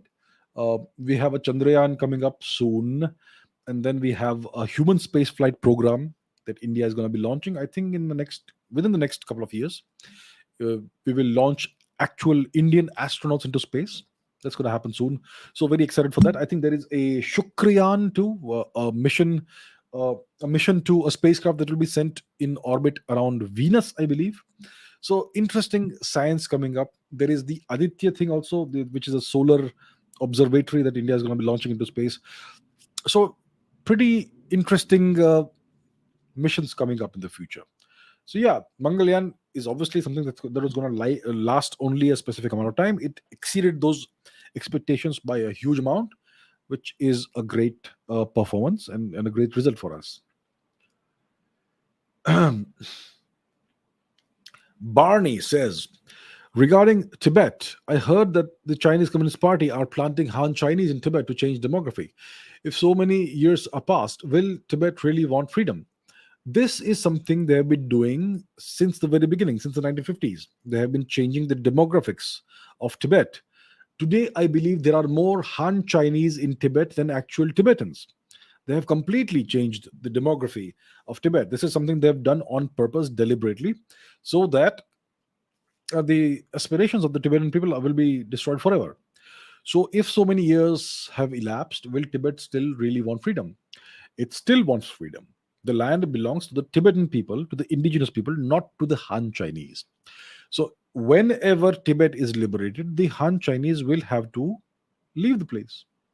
And yeah, that's what the one will have to respect the will and the opinion of the Tibetan people. They are the ones who should decide what happens in their own land. And most likely, it would only be fair and just for the people who have been planted over them to be sent back to their homeland, which is China. So yeah, if you have so many Chinese there, it really complicates matters, and that is precisely why they've been sent there. When it comes to Pakistan occupied Jammu and Kashmir, they have been changing the Pakistanis have been changing the demographics over there also. They have been settling non-Kashmiris in the place for a very long time to ensure that the Kashmiri people will not have a say in what happens in their own homeland. That's what the Pakistanis have been doing. So this is something that that various uh, authoritarian regimes do in order to crush the aspirations of various peoples. So eventually, one hopes that whether it is Pakistan occupied Jammu and Kashmir or whether it's Tibet, these places and the people of these places will see true justice. And much of it will depend on what India does in the coming years. All right, let's see something else. What if all the Central Asian countries reunite and form a union like the EU? Well, what purpose will it serve? All the Central Asian nations. See, what are the Central Asian nations? Tajikistan, Uzbekistan, Kyrgyzstan, Turkmenistan, Azerbaijan, and so on and so forth. We also have Chinese occupied Xinjiang, which is East Turkestan. That's what some people call it. These nations are all overall, you could say, Turkic in culture, but ethnically they have differences. The Kyrgyz people are not the same as the Uzbek people, and the Uzbek people are not the same as the Turkmen people. So once again, let's take a look at the map and understand what region we are referring to. So let's take a look at the globe. We are talking about Central Asia. So we typically talk about the erstwhile the region that was in the past called Uttaramadra. Uttarakuru was the eastern part of Central Asia, present day temporarily Chinese occupied Xinjiang, and Uttaramadra was this entire region over here, which is north of Gandhar, which essentially is Tajikistan, Turkmenistan, Uzbekistan, Kazakhstan, Kyrgyzstan, and you could also perhaps include Azerbaijan in that. Most likely not, even though Azerbaijan is indeed Turkic. When it comes to Tajikistan is not a Turkic land. It's not a Turkic country. The Tajiks are essentially an Indo-Iranian people, and there is small Tajik, a certain, not small, but small, moderate Tajik minority in Afghanistan as well, in northern Afghanistan. So these nations, I don't see any reason why they would want to unite and form a union like the EU. The EU is a union that has been formed by the Americans to serve American geopolitical interests, right? So there's no real reason for these Central Asian countries to unite, and I'm not sure what purpose it would serve them all. Yeah, so it's something that will most likely not happen, right? Okay. Um, Tarun Khatri says, your views on Adipurush. I assume you're referring to the movie that is going to be released sometime in the future. If that's what you're referring to, I did indeed, unfortunately, watch the trailer, and it was it was ghastly, absolutely ghastly. And lots of people have remarked about this. One of these actors, he plays the role of Ravan. What's his name? One of the Khans. He doesn't look like Ravan. He looks like somebody was saying like a Turkic invader of India. Yeah, it looks like that. No, Saif Ali Khan, right? Uh, the son of the cricketer. So yeah, Saif Ali Khan. He looks like a Turkic invader. He doesn't look like Ravan. And there is the scene in which he's sitting on a bat, a giant vampire bat and flying around. So it's something, I don't know what weird inspiration they've got from what places. Some of it seems to be inspired from the story of Dracula. Some of it seems to be inspired from the Lord of the Rings. Some of it seems to be inspired from the Game of Thrones. It's a mishmash of things that don't belong together. And then the Vanaras are portrayed as monkeys, and they are portrayed the way the monkeys were portrayed in the Planet of the Apes movie series. So yeah, they've simply blindly aped and copied various disparate sources that they have been inspired from, and I'm not sure it's going if it's going to be true to the story of Shri Ram.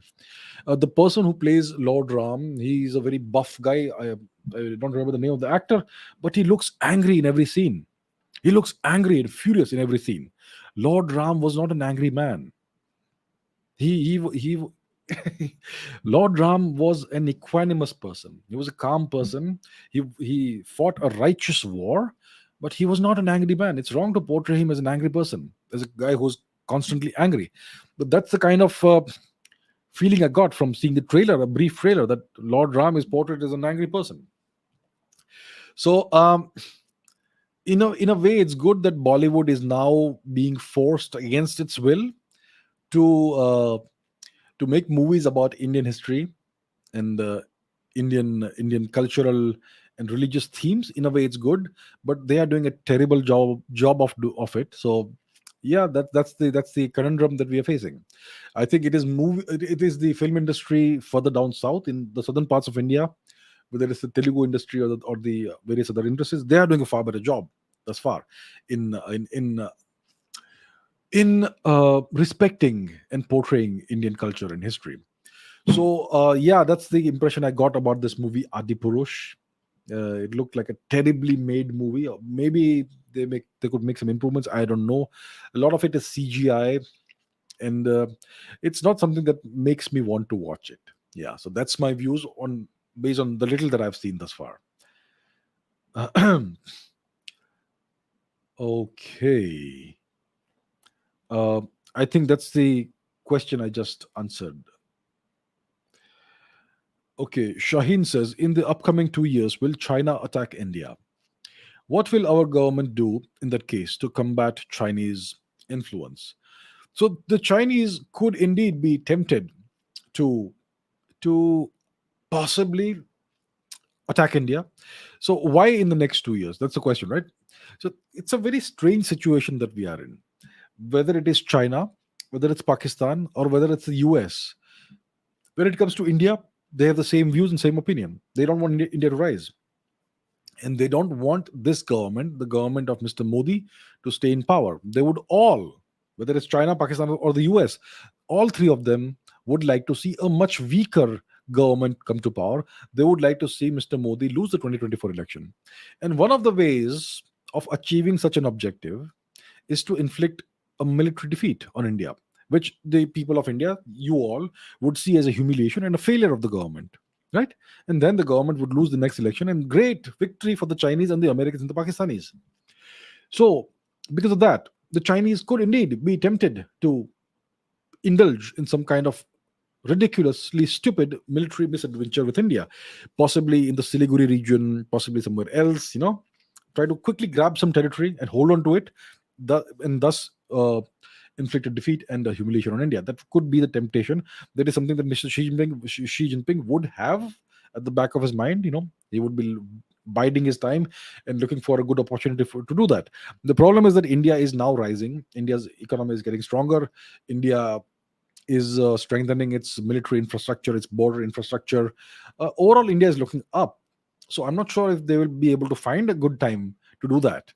The problem is that if they cross India's red lines, it could invite very serious retaliation from India. Because when it comes to Chinese positions in Tibet, let's take a look at the map. So China occupies Tibet temporarily right now. For now, they do it, and they have a variety of military bases, infrastructure, and air force bases in Tibet. They have built lots of roads. They have all kinds of military installations in this region, especially in the border areas around India. But the problem for the Chinese is that their aircraft, if they take off from such a high altitude, they will be able to carry less fuel and less weaponry. And just a few hundred kilometers away, if Indian aircraft take off from the Arunachal Pradesh region or wherever else, Assam region or whatever, we are taking off essentially from much lower, much closer to sea level than anywhere in Tibet. So Indian aircraft can carry a much larger load of weapons and fuel. So that's an advantage India has over there. And of course, all the Chinese positions, military positions, are very thoroughly exposed in this region because there are no forests here. There's nowhere to hide. The only place to hide is in between the very various crags and the valleys in the mountains. And yet India has satellites that keep an eye on everything the Chinese are doing. And India has missiles that can actually, you know, that can go up a mountain and then go down a mountain at a 70-degree angle. The BrahMos missile. So that's the kind of advantage India has. That's the kind of missile that India has that the Chinese don't have. So it's quite possible for India to take out a significant portion of the Chinese military infrastructure in a series of very rapid missile strikes. Yeah. So I'm not sure if it makes sense for the Chinese to indulge in a military misadventure with India. And when it comes to mountain warfare, technology doesn't play that much of a role as compared to actual human capital and quality. In mountain warfare, the quality of your soldiers often mm, is more important than the kind of ammunition, the kind of technology they're using. Of course, technology is also important, but when it comes to hand combat and all, the Chinese aren't quite so good. You may have seen certain reports and certain videos of Chinese trying to fight Indians, and all their kung fu and all, it is of no use when they're fighting Indians. And the Chinese soldiers are not quite as large and strong as Indian soldiers on average.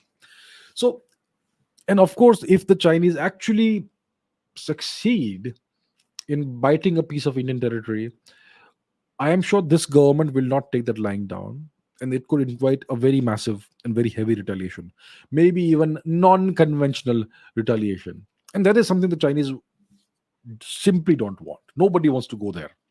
So I think they would be tempted to do this, but I don't think it makes any sense for a sane, rational Chinese leader to indulge in a misadventure with India. But India always has to keep this in mind, that the Chinese would want to do this. Yeah, so we have to be eternally vigilant, semper vigilans, like they say in Latin, and never ever underestimate the enemy and never let your guard down. Um, right. Where else are we, and what else do we have? Harsh says, "Did you watch Ponniyin Selvan the first, the movies on the Cholas yet? The movie on the Cholas yet? How did you like it?" I haven't watched it. I've been traveling the past week. The next week again, I'm traveling a whole lot, so I don't know when I'll watch it. I do want to watch it. I do want to watch it. I hear good things about it, so I haven't seen it. But I think when it comes to just 5 years ago, nobody knew about the Cholas, and I think I was one of the first people to start tweeting about the Cholas in 2016, 2017. And now I'm so glad that almost all Indians know about the greatness of the Chola Empire, the Chola dynasty. And I hope the movie is good. I hope that it portrays the history accurately. And I would certainly like to see it whenever I get the opportunity. Hopefully on the large screen, on the big screen, not on a TV. No matter how big your TV is, it's never the same as watching it in a theater.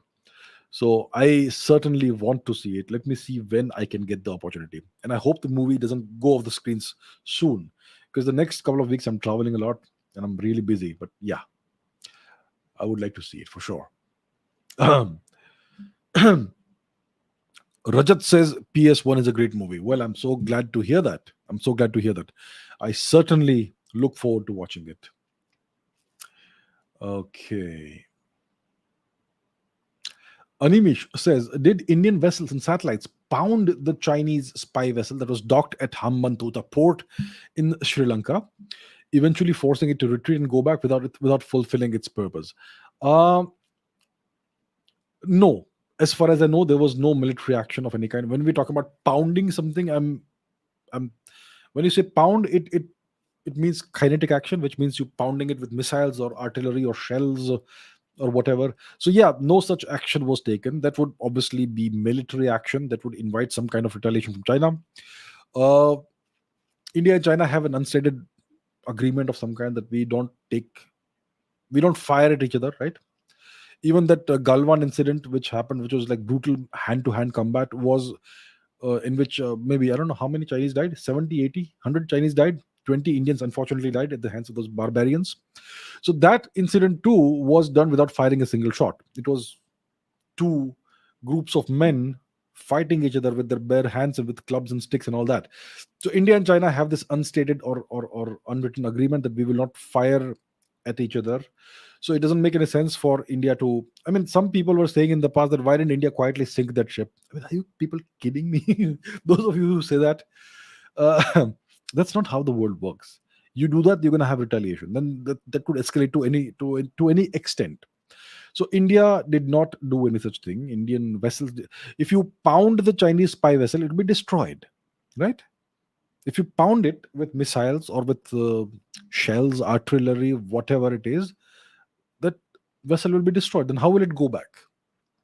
And as far as I know, we don't have any satellites that are capable of firing at targets on the surface of the planet. Yeah, there are various concepts of satellite based weapons. You could place nukes on satellites, you could place missiles possibly on satellites, and you could have kinetic weapons on satellites, non explosive weapons.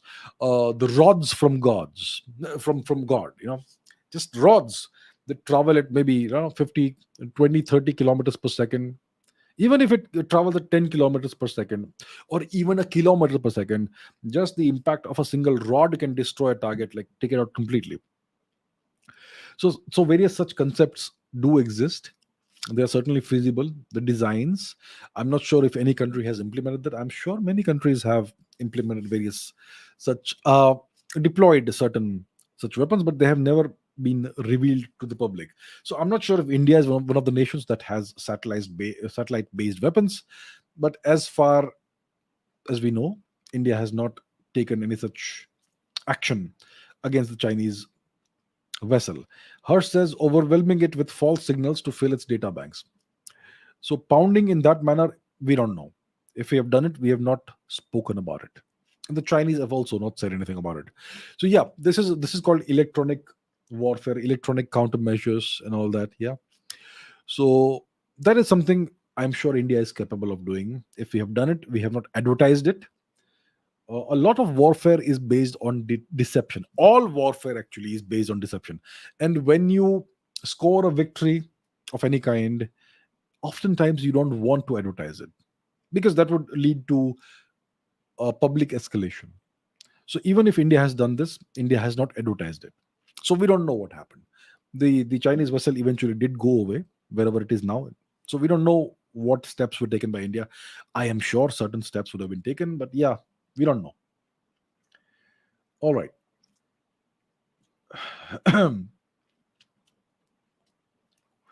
India, when she crosses $10 trillion of GDP, is it possible for her to have vassal states? It's possible. If India so desires, I'm sure India could do that in the future. It's certainly possible. Jay Dikshit says, "Have you watched the Kashmir Files?" I regret to say I still haven't watched it. I never found the time, and perhaps it's a good thing I did not watch it because I hear it's a very brutal movie which depicts what really happened. But yeah, it's not pleasant to watch, so I haven't watched it. But I'm aware of what the story is about. Yeah. Let us see some other questions. HI5 Ripon says, can you speak about the richat structure in Mauritania and its formation? There are many mysteries surrounding it. Okay, let's take a look at the richat structure in Mauritania. So, where is Mauritania? It is in Afrique. It's in Western Africa. All right. This is the nation of Mauritania. Let's find the richat structure. It is a concentric series of things or whatever. Let's see, where is the richard structure? I'm not sure if I can locate it over here. Let's search for it. All right, I'm just gonna zoom in. There you go. There we are. Let's see what it looks like. It's called the Eye of the Sahara, and they say there's Atlantis here. Who decides this? I have no idea who decides this, and I don't know why it says Atlantis. And if I hover my mouse over here, I see John Travolta from Pulp Fiction. What on earth is that? Okay, let's zoom further in. Unfortunately, I don't see much here. Okay, let's zoom out and see if we can find something. Ah, there you are. There you are. So this is a weird structure that looks like an impact crater, but it may most likely not be an impact crater. And I'm not quite sure what the history and the mystery is about. There is something else similar to it over here, smaller thing. Yeah. So I'm not sure how this was formed. It is most likely a naturally formed structure. I have obviously heard stories by various people claiming that there are aliens here, or maybe this is Atlantis. Because if you read the story of Atlantis by, I don't know, was it Plato? Uh, it said that Atlantis was constructed in a concentric circle kind of architecture thing, and so this does look like that. But as far as I know, they have not found any evidence of ancient human habitation over here. So yeah, there are various theories and stories about this. Some people claim that this was constructed by an ancient human civilization. Some people will obviously claim that aliens are involved. Um, there was a guy, I believe he came on Joe Rogan's podcast, and he spoke about this. I haven't seen it, but I heard that there was some discussion of this matter, of the structure. So yeah, I'm not quite sure how it was formed. I've never really investigated it. It's an interesting structure, as you can see. It's uh, it's very interesting, the architecture, right? Not the architecture, the morphology of the structure. Most likely it is a natural structure, but yeah, interesting. And I'm not sure what kind of composition the rocks have over here, the minerals, the mineral composition and all that. So it's interesting, it's mysterious, and I don't quite know about it, a lot about it. But yeah, maybe I will investigate in the future what it is all about. All right. Okay. Ankiristo says, where is the next episode of The Indian Interest? Are you planning to make different types of content that you can currently do in the near future? Thank you, sir. Yeah, it's something that I should indeed revive. I was doing this weekly geopolitics podcast in which I was not taking questions. I was just talking about things that I found that were of relevance for that week. So yeah, maybe I will restart that, because we are living in very interesting times and a lot of geopolitical action happening right now.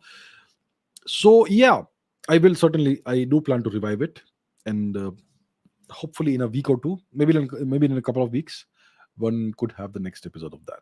Yeah. And other type of content than I currently do, um I had intended to make documentary style videos, but that obviously takes a lot of time. So once I get a proper team in place to do all the non-creative work, or the editing and all that, then I would certainly want to do much more and expand into other kinds of content, like documentary style videos, maybe in-person podcasts, all that. Let's see how it goes. I would certainly like to do much more of that. Yes. All right. Let us see. What else do we have? Rahul says your vlogs. Maybe vlogs too. Perhaps, vlogs are interesting. Vlogs are typically interesting when you're traveling and you're experiencing different things, and those experiences, those interactions, that's what makes vlogs interesting. One of the most famous vloggers of all time is the American guy Casey Neistat. His vlogs were so interesting because each vlog had a certain story. It had a 3-act structure, and there were multiple characters, multiple locations, a lot of traveling and all that. So that's what makes vlogs interesting, compelling. That's what hooks the audience. If it's just me sitting here and talking about various things, then it's not very much different from what I'm already doing. So if I do travel, and you know what, it's not easy to make vlogs, especially if you are the only person filming. You got to hold a camera in front of you, and while traveling, it's really difficult to do that. So maybe I will do vlogs in the future, possibly, if I can uh, figure out a way of doing it sustainably. Possibly, perhaps. That's not what the channel is obviously focused on, but yeah, I have a vlog channel, which I have a vlog channel which I have not updated for many months. The only vlogs I've done on the channel are my documentation, or me documenting my water fasts. So yeah, I have this I once in a while I do a water fast, which is a very dangerous thing to do, but I do that. So that's typically what I document in those vlogs, not more than that. Maybe something else I'll do in the future. Let's see. All right, let's see what else. Other questions. Vanos Spot says, according to you, which leader has been by far the best for India, except Shri Nehruji? Okay. Look, um, so there have been multiple leaders, as we know. We have had the great, magnificent Sri Nehruji, who obviously, I mean, he's the greatest of all time. No question about it. So if we put Mr. Nehruji aside because he's too great for anybody else, then we had Mr. Shastri, Mr. Lal Bahadur Shastri. Then we had Mrs. Gandhi, who was in power for a long time. Then you had Mr. Desai, Mr. Moraji Desai, who was in power for a brief period of time. Then we had Mr. Rajiv Gandhi. Then we had two or three very short tenured prime ministers, Mr. H.D. Devegowda, Mr. I.K. Gujral, and Mr. Chandrasekhar. Then we had Mr. Vajpayee. Then we had the another magnificent person, the great Dr. Manmohan Singh. We had obviously Mr. P.V. Narasimha Rao, and after Mr. Manmohan Singh, it has been Mr. Modi. So we have had all these various people. I think one of the most consequential prime ministers was Mrs. Gandhi. She shaped India's the way India progressed to a great extent. She did bifurcate Pakistan. It was under her tenure as prime minister that Bangladesh was liberated from Pakistan, which is a great thing, and various other things as well.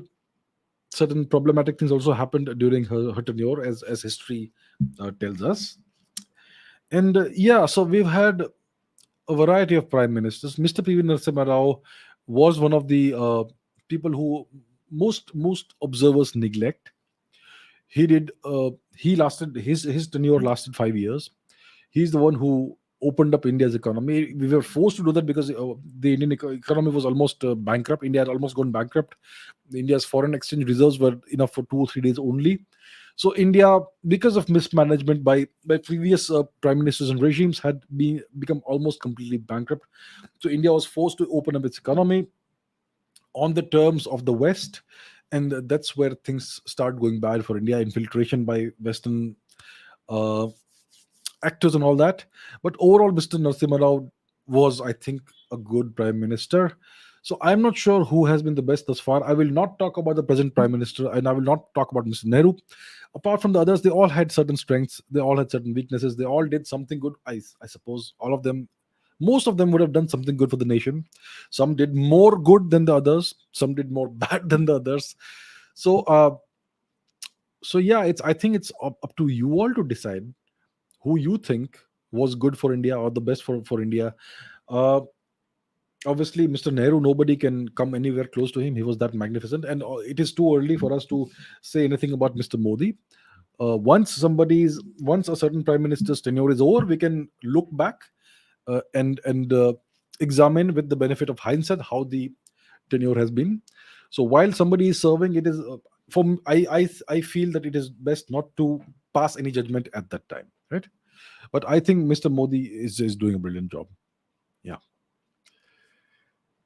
All right. Oh, the man himself is here, sir. Obviously, so, no, I don't blame you, sir, Mr. Nehru. You are the most magnificent of them all.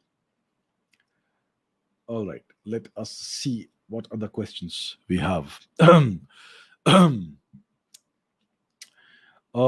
Hindu Share Putin says, "Will Africa ever be free from foreign occupation and neo-colonization?"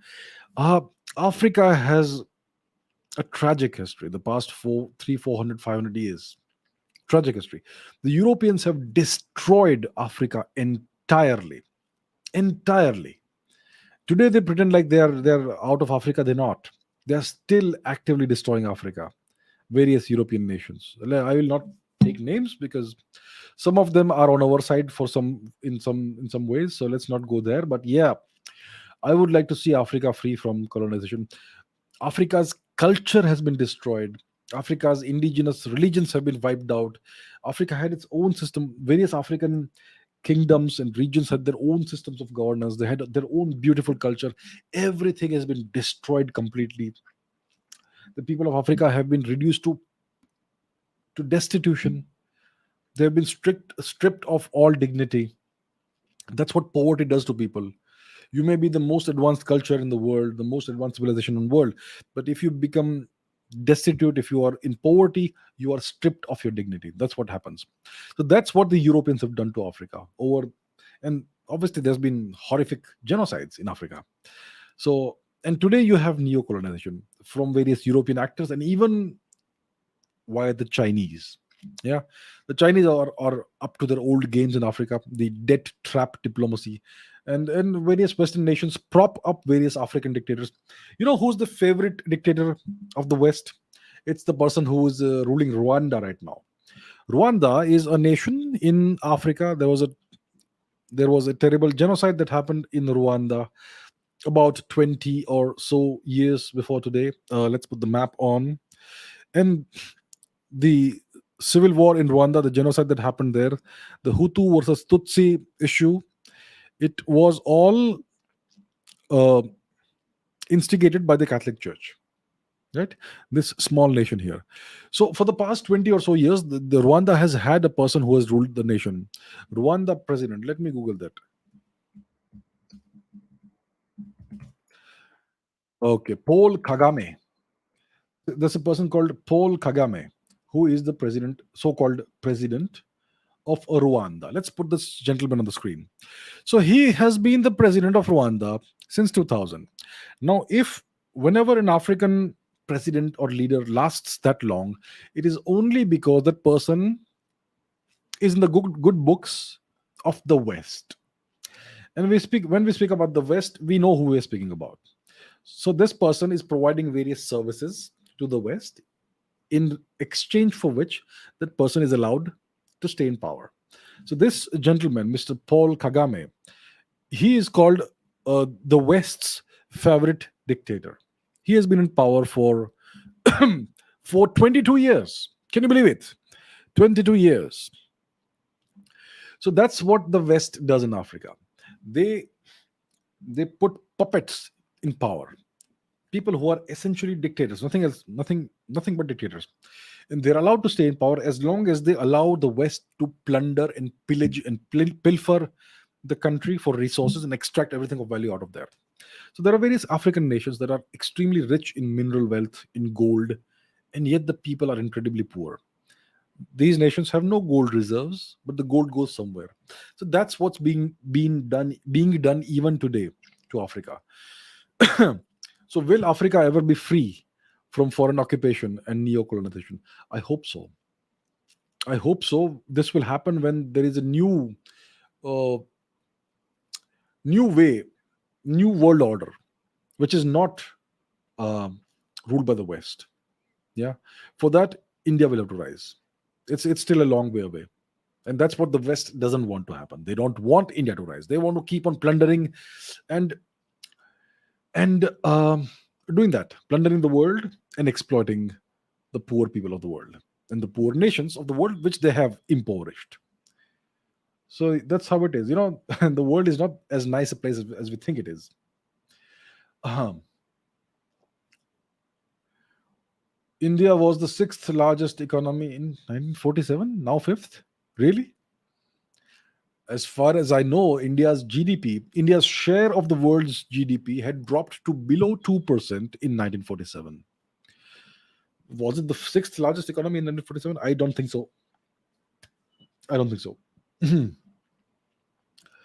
All right. What else? Shaheen says, do you agree that the Chanakya Niti Shastra should be taught in our schools? Um, when it comes to schools, I think the Chanakya Niti and the Chanakyan philosophy uh, is a little advanced for that, for the school level.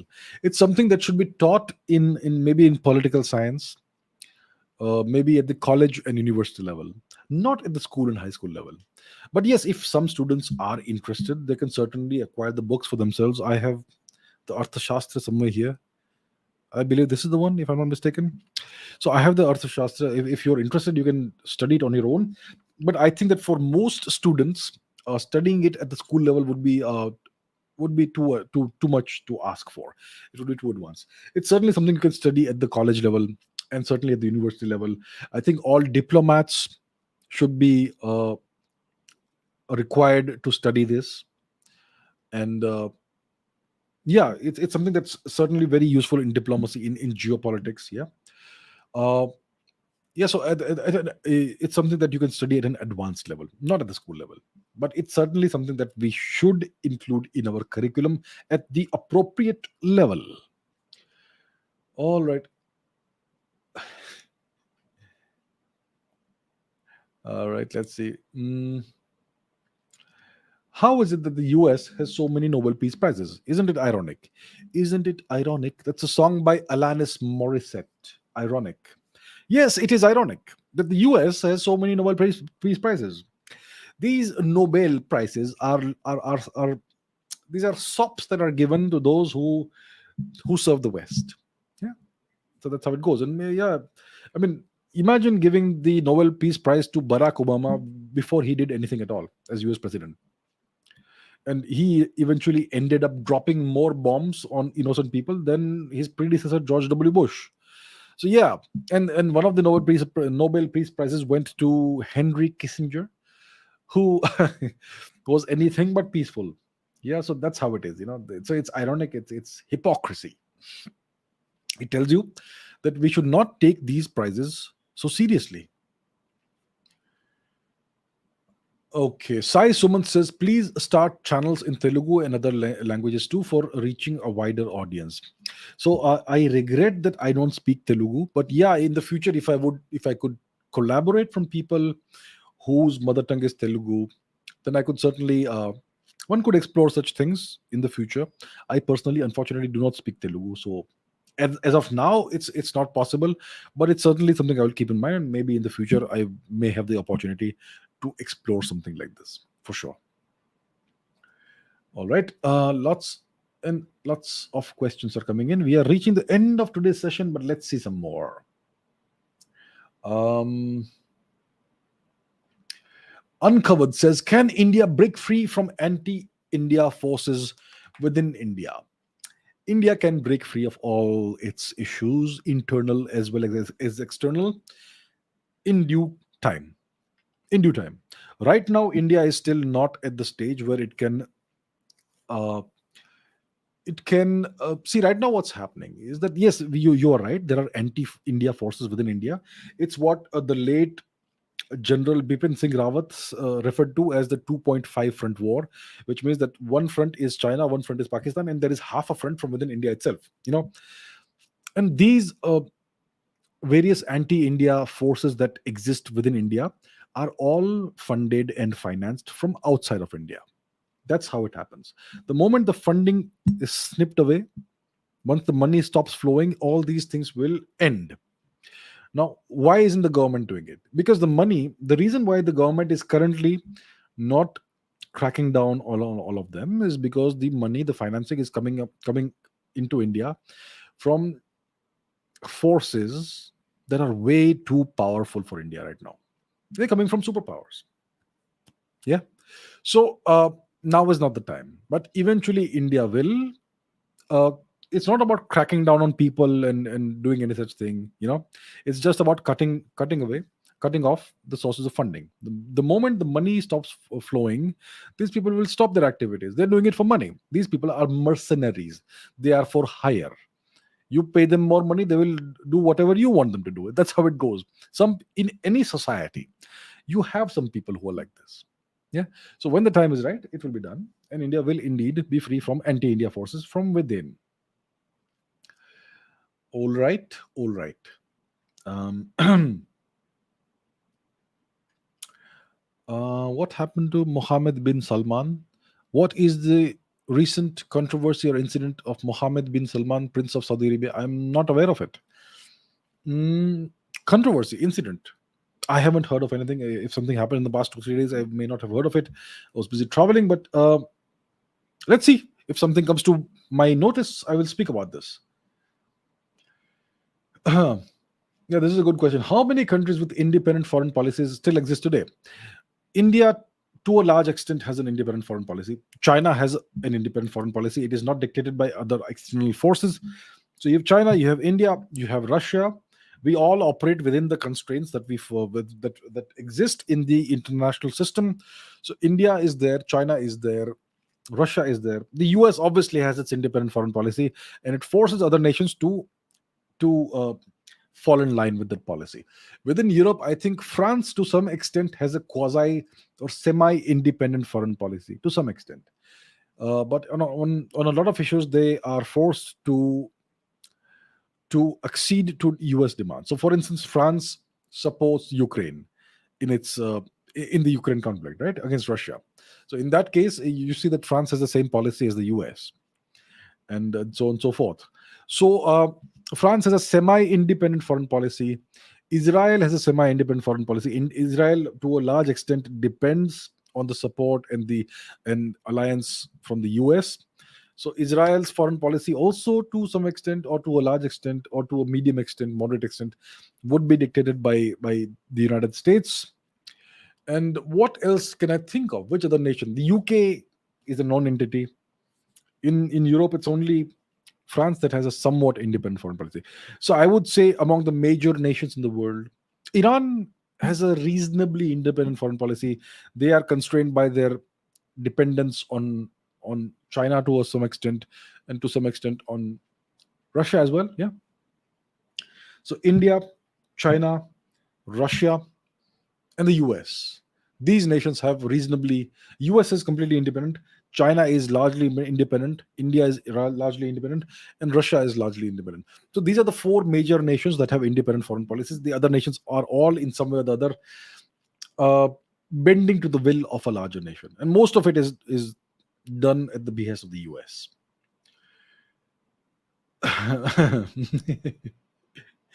Who would win a war between Chandragupta Maurya and Chinggis Khan? First of all, Chandragupta Maurya and Chinggis Khan would not fight. They would have no reason to fight each other, right? So Chandragupta Maurya had a simple objective: to unify the Indian subcontinent politically. That's what he wanted to do. He was not an expansionist in the sense of wanting to expand and conquer into other territories that were not Indian historically, right? Um, so Chandragupta was not an expansionist, and he so and Genghis Khan always fought wars in retaliation. He did not start any of the wars he fought, but he did respond, and he destroyed whatever enemies his people had. So so I don't see any reason for the two to actually want to fight each other at all. Now, if a war actually happened, who would win? We're not quite sure. Uh, if you look at history, I mean, if you look at overall how things went, one would have to kind of favor Chinggis Khan because he never lost any military campaign that he ever fought after he became the emperor of the Mongols. As when he was rising to power, the internal power struggle in Mongolia, he had numerous setbacks, but he always emerged stronger from that. And after he became the great Khan of the Mongols, he did not lose a single military campaign. He would have lost a few battles here and there, but a military campaign is an extended uh, campaign with multiple battles. It has a political objective and a military objective. He did not lose a single military campaign ever. He overwhelmed and routed all his opponents, no matter how big, how great, how strong, how powerful they were. So, considering that track record that he had, he owned essentially at one point in time nearly half the world, half the known world. If you consider that track record in mind, it would one would have to bet in favor of Chinggis Khan. Yeah, but there is no real reason they would have ever fought each other because there was no need for them to fight each other, and we know that they existed at very different points in time. All right. Let's take one more question, shall we? Or are we done? Let's take one more interesting question. Mr. Gigachad of India. Will Liz Truss lose power in the UK earlier than Boris Johnson as she has been unable to save the economy of the UK? Please understand this, my dear friends. The UK is a vassal state of the US. If you look at the history of the past 2 decades in the UK. It's a procession of insignificant prime ministers who come and go, who come and go. Some last for a while, some last for a very short period of time. There was this guy called Gordon Brown who was there for a few years, and then there was, what's the other guy's name?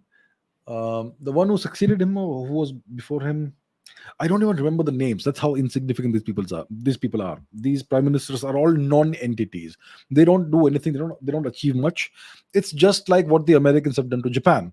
Apart from Shinzo Abe, no other Japanese prime minister was allowed to continue or was able to continue for more than a couple of years, 2, 3 years here and there. David Cameron, Theresa May. Yeah, yeah. Landmark says David Cameron, and Rahul says Theresa May. Thank you for reminding me. Yeah. So the question was about Liz Truss. She is another non-entity, and some people get upset when I say that. Well, deal with it. She is a non-entity, and I don't see her ever being able to make any significant impact on the UK. Anshul says, I think Chinggis Khan invaded Japan. Correct me if I'm wrong. It wasn't Chinggis Khan who invaded Japan. It was his grandson Kublai Khan who attempted to invade Japan, and it did not go well because of divine intervention. The divine wind, kamikaze. Kami means God, or deity in Japan. So Kublai Khan attempted invading Japan, and it is the divine typhoons, the divine wind that destroyed the invasion fleet of the Mongol Empire, which was then ruled from Beijing because of history, what happened in history. So Chinggis Khan did not ever try invading Japan. The Mongol Empire did under his grandson Kublai Khan. All right, my dear friends, thank you very much for a wonderful session, wonderful questions all over again. And let's do this again tomorrow. Tomorrow will be more focused questions. Tomorrow I will take questions from your comments, and we will deal more with geopolitics and history. So thank you very much once again for all the questions. Always great fun taking the questions from the live chat. And I will see you very soon. I will see you tomorrow. Until then, take care. Thank you. Bye bye.